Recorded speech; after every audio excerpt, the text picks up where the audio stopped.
안녕하세요. 성경 통독을 위한 성경개요. 오늘은 이사야 시간입니다. 이사야는 여호와의 구원이라는 뜻으로 우시아 왕이 죽던 해 선지자로 부름을 받아 우시아, 요담, 아하스, 히스기야 이렇게 네 왕이 통치하던 시기에 약 50여 년 동안 활동한 선지자입니다. 이사야가 활동할 당시 연대표를 보면서 어느 시대인가를 확인해 보도록 하겠습니다. 우리가 지난번 미가서를 볼 때도 살펴보았듯이 북왕국 이스라엘이 멸망할 당시 그때의 남왕국은 우시아, 요담, 아하스, 히스기야로 이어지게 됩니다. 특별히 아수르의 침공을 받게 되는데요. 이때 비슷한 시기에 활동했던 사람이 미가와 이사야입니다. 이제 이사야 선지자의 당시 시대적 상황을 좀 살펴보겠습니다. 아수르가 세력을 확장해서 북이스라엘과 남왕국 유다를 위협하던 시기에 미가서와 마찬가지로 시대적 배경이 비슷합니다. 우시아 왕이 통치할 때에는 유다가 번영을 누리고 있었지만 우시아가 죽고 요담, 아하스 시대로 가면서 유다의 국력은 약해지고 외세의 도전에 비틀거리기 시작했습니다. 아람과 이스라엘 연합군의 침공을 받으며 반아수르 동맹에 참여할 것을 강요받았으나 유다 왕 아하스는 오히려 아수르의 도움을 요청했죠. 이때부터 유다는 아수르의 조공을 바치며 아수르의 꼭두가시처럼 지내게 되었습니다. 그러다가 유다도 히스기야 시대가 되면서 반아수르 동맹에 가입하게 됩니다. 그러나 이것이 오히려 괘씸하게 여긴 아수르의 사네립이 유다를 침공해오는 계기가 되도록 했습니다. 사네립은 순식간에 46개의 성읍을 점령하고 예루살렘까지 겹겹이 포위하며 다가오고 있었습니다. 이때 하나님의 간섭으로 위기를 모면하게 되죠. 이런 시대적 배경 속에서 이사야는 선지자로 하나님 말씀을 전하게 됩니다. 특별히 이사야에게는 두 아들이 있었는데 이 두 아들의 이름을 하나님께서 지어주시면서 이것이 이사야 예언의 메시지를 요약하고 있다고 볼 수 있습니다. 그는 두 아들이 있었는데 스알야숲과 마헬살랄 하스바스입니다. 스알야숲은 남은 자가 돌아오리라. 그리고 마헬살랄 하스바스는 노략이 속히 임하리라. 이스라엘 백성들이 하나님의 심판으로 노략이 속히 임할 정도로 위기를 만나고 있지만 그러나 심판이 끝나고 나면 남은 자가 다시 돌아오게 될 것이라는 메시지를 담고 있는 것이죠. 당시 유다의 사회적 상황을 보면 동시대에 다른 선지자였던 미가서에도 기록되었듯이 사회 곳곳에 부정과 불의가 만연하였고 종교적으로나 도덕적으로 타락했습니다. 그러면서 국가적 위기를 정치적 힘으로 다른 강대국의 힘을 모아서 모면하려고 하며 하나님을 의지하려고 하지 않았습니다. 이사야 선지자도 이들을 신랄하게 공격하며 하나님의 구원을 사모하며 바라보게 하는 메시지를 전합니다. 특별히 이사야는 메시아에 대한 예언이 가장 많이 기록된 성경이고 또 신약에서도 가장 많이 인용된 성경이기도 합니다. 이사야는 우시아 왕이 죽던 해에 선지자로 부름을 받아 활동을 하게 되는데 그의 활동 시기를 나누어 보면 요담, 아하스, 히스기야가 통치하던 시대로 볼 수 있습니다. 요담이 통치하던 시기는 주전 742년에서 735년, 아하스가 통치하던 시기는 주전 735년에서 715년, 히스기야가 통치하던 시기는 주전 715년에서 687년까지입니다. 이사야서가 기록된 것을 시대적 배경으로 구분을 해보면 너무나도 성격과 분위기가 다르기 때문에 제1 이사야, 제2 이사야, 제3 이사야로 구분하기도 합니다. 먼저 제1 이사야는 아수르 시대입니다. 아수르가 공격을 해오고 아수르가 영향을 끼칠 때죠. 이때가 1장부터 39장까지의 내용을 담고 있습니다. 그리고 아수르가 멸망당하고 바벨론이 쳐들어와서 포로로 끌고 갈 때 이때의 상황을 40장에서 55장까지 기록하고 있습니다. 그리고 세월이 흘러 그들이 바벨론 포로에서 귀환하게 되고 하나님의 온전한 구원과 회복이 이루어질 날을 예언하며 56장에서 66장까지 기록하고 있습니다. 이사야는 흔히 성경의 축소판이라고 부릅니다.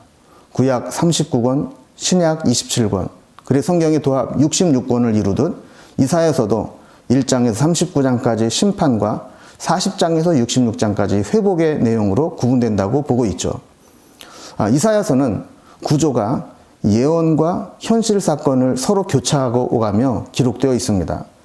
그의 서론 부분에 예언으로 시작을 해서 6장에 소명받은 사건을 기록하고 있고, 그리고 열방을 향한 예언이 기록되어 있고, 그리고 히스기야 시대의 역사적 사경을 통해 위기 사건을 만난 사건이 기록되어 있고, 그리고 이후에 하나님께서 그들을 회복시킬 것을 예언하고 있습니다. 이렇게 예언과 사건, 이것을 교차하면서 W자 형식으로 구성되어 있죠. 이것을 조금 더 세분화해서 살펴보게 되면 먼저 1장부터 39장까지와 40장에서 66장까지로 크게 나눌 수 있습니다. 먼저 1장에서 39장까지는 이스라엘과 열방을 향한 심판과 책망의 메시지가 주로 기록되어 있고, 40장에서 마지막 장까지는 이스라엘의 용서와 구원을 담은 회복의 메시지를 담고 있습니다. 먼저 앞부분을 살펴보면 1장부터 12장까지는 유다에 대한 심판을 집중적으로 예언합니다. 그리고 13장에서 23장까지는 이방, 열방을 향한 심판으로 이어지게 되죠. 그리고 24장에서 27장까지는 온 세상을 심판하시는 하나님의 예언이 나옵니다. 그리고 28장에서 35장까지는 재앙과 회복, 이 두 가지 주제를 함께 기록하고 있습니다. 그리고 36장에서 39장까지는 히스기야의 이야기로 여러 가지 히스기야 왕의 에피소드들이 기록되어 있죠. 크게 두 번째로 40장에서 66장까지는 하나님께서 회복과 구원의 용서의 메시지를 담고 있다고 했죠. 먼저 40장에서 55장까지는 야훼의 종, 하나님이 예비하신 종을 통해서 이스라엘 백성들을 어떻게 구원하실 것인가에 대한 말씀을 전하고 있고, 마지막 56장에서 66장까지는 새하늘과 새 땅, 궁극적인 구원이 어떻게 이루어질 것인가를 우리에게 보여주고 있습니다. 이것을 이제 조금 더 자세히 살펴봅니다. 먼저 이사야가 소명을 받게 되고, 또 요담 시대의 메시지가 기록된 것이 1장에서 6장까지입니다. 먼저 1장에서 5장까지는 마치 재판정에서 판결을 다투듯 형식만 남은 껍데기 신앙과 우상 숭배에 물든 이스라엘의 죄악들을 고발합니다. 그리고 심판으로 옛 예루살렘이 멸망하고 공의와 평화가 깃든 새 예루살렘이 세워질 것을 예언하죠. 그리고 6장에 오면 이사야가 성전에 대한 환상을 보고 선지자로 부름을 받게 됩니다. 그리고 이스라엘이 아수리에 의해 잘려나간 나무처럼 될 것이지만 남은 자가 구루터기에서 싹이 나듯 다시 시작하게 될 것을 예언합니다. 그리고 아하스 시대의 예언이 이어지는데 7장부터 12장까지입니다. 7장부터는 아하스 왕이 통치할 때의 시대를 배경으로 하고 있습니다. 반아수르 동맹을 요구하며 아람의 르신과 이스라엘의 베가가 쳐들어오는 배경에서 말씀이 주어집니다. 이사야는 아하스에게 두려워하지 말고 아수르를 의지하지 말며 하나님만 의지하라고 말씀을 전합니다. 그러나 아하스는 아수르를 두려워하여 아수르와 동맹을 맺게 되죠. 하나님께서 이스라엘 백성을 구원하실 것에 대한 징표로 임마누엘이라고 하는 이름의 새 왕을 세우실 것을 예언합니다. 이는 다윗의 계보에서 나올 새싹과 같은 자라고 말씀하죠. 이는 가깝게는 히스기야를 예언한 것이지만 궁극적으로는 예수 그리스도를 예언한 것입니다. 그래서 이새의 뿌리에서 한 싹이 나고 또 이방의 갈릴리를 영화롭게 하리라, 이러한 예언들은 다 예수님에 대한 예언을 담고 있는 것이죠. 하나님은 부패하고 교만하여 남왕국을 침략해온 북왕국을 심판하시고 평강의 왕을 통해 평화의 나라를 이루고 변방의 땅에서 하나님의 구원의 빛을 비출 것이라고 말씀합니다. 그리고 그때 남은 백성들이 돌아올 것이라고 말씀하죠. 그리고 12장에서 감사와 찬송으로 마무리됩니다.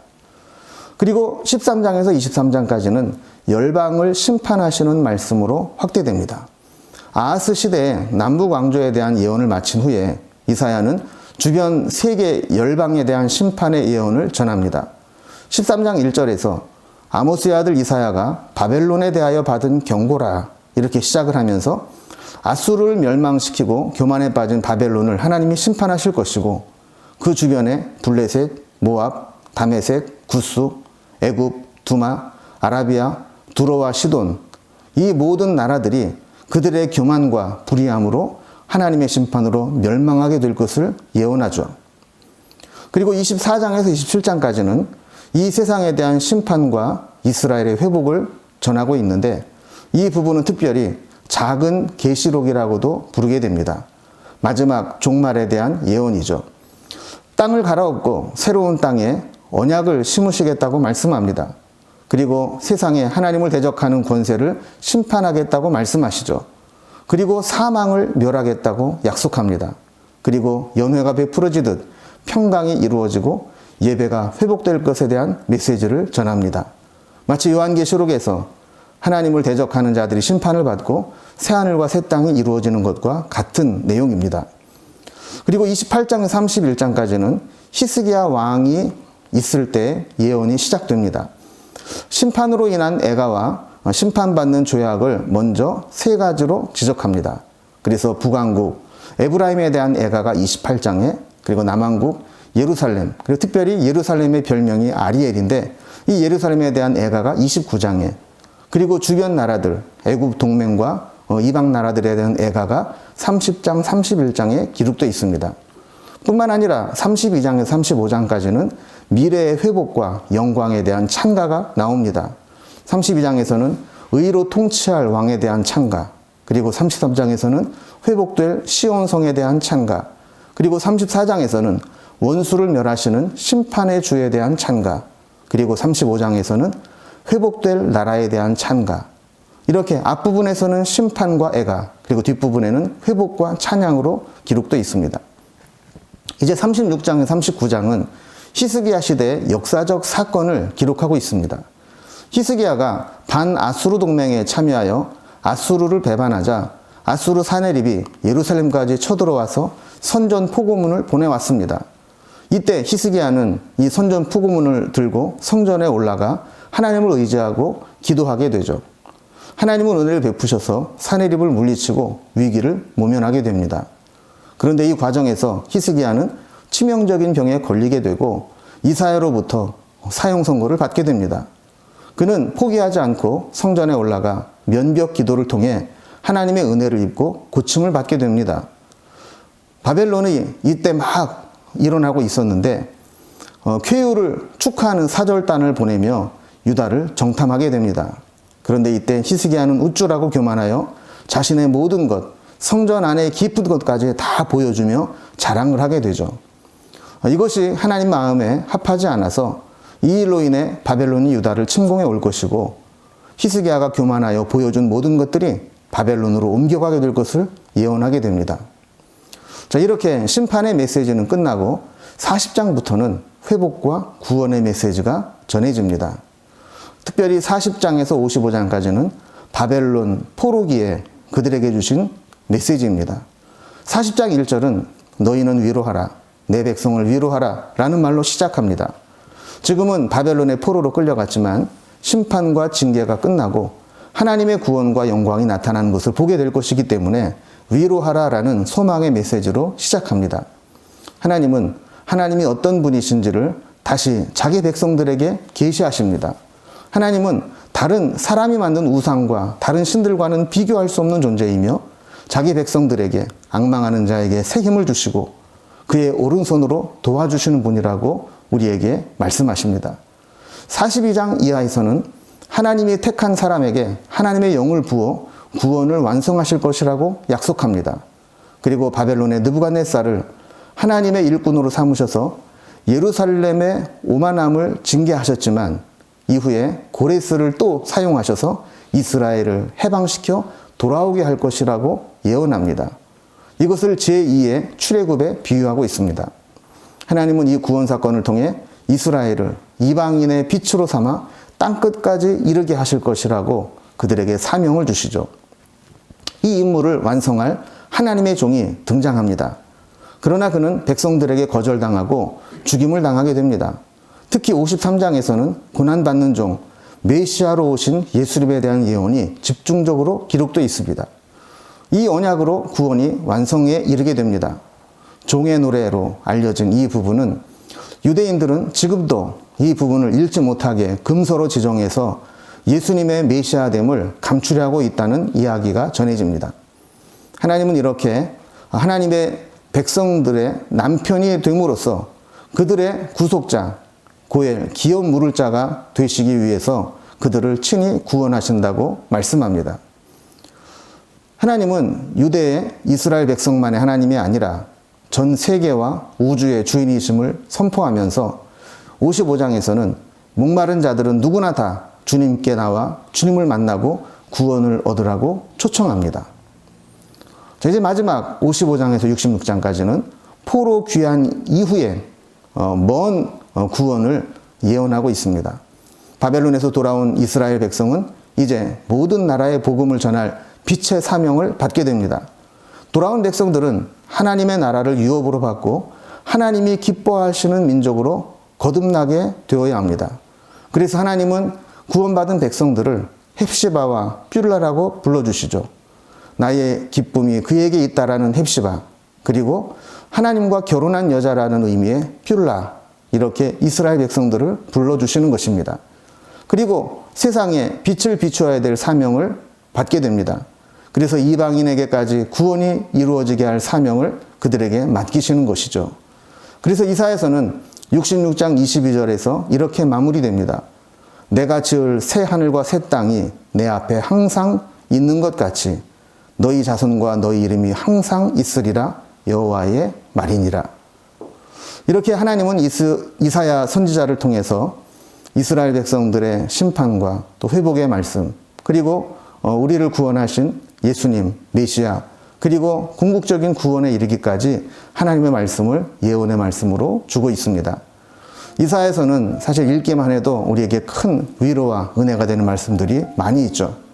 이사야서를 읽을 때 하나님의 음성이 여러분들에게 들려질 수 있기를 기원합니다.